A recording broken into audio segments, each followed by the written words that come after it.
Assalamualaikum. Waalaikumsalam. Ya, Riaz saya.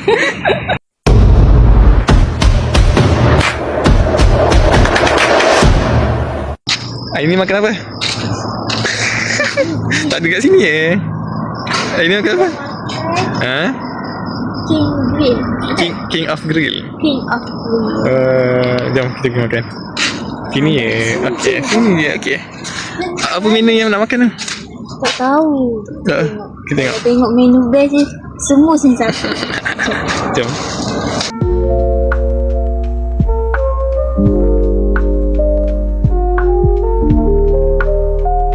Saya nak order apa? Order apa saya?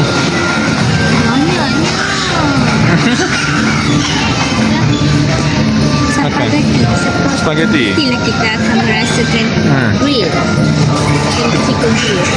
Tak lama ke? Tak lama. Lama pun kena King of Grill. Kalau lama saya ketuk pun. Saya suka grill lah. Dia crispy.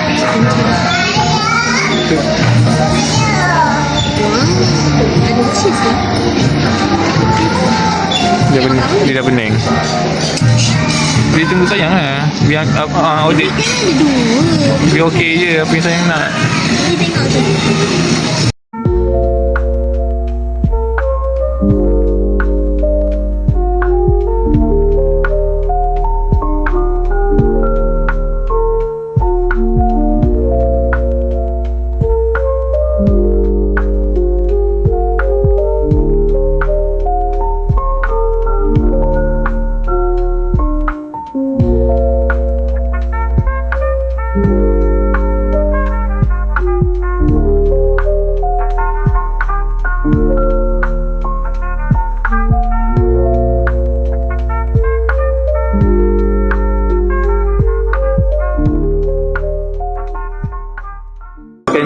Makan dekat tempat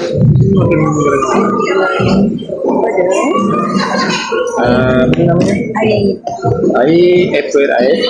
Apple ais satu. Air kosong ada. Ais kosong satu. Satu green chicken cheesy. Green chicken cheesy satu. Dengan ni mushroom soup. Mushroom soup. Satu lagi mi goreng mamak. Mi goreng mamak satu. Betul Aja. Itu saja. Saya repeat. Okay. Jadi apple juice, ais kosong, green chicken cheese, mushroom soup dengan mi goreng mamak. Okey, terima kasih. Saya ambil tadi menunya. Terima kasih.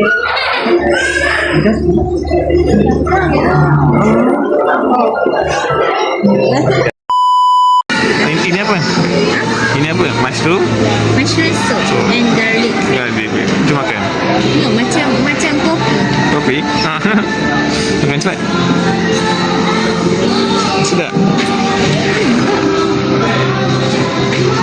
Oh, dapat suara. Sedap. Ni nak makan dekat kita. Oh. Bismillah.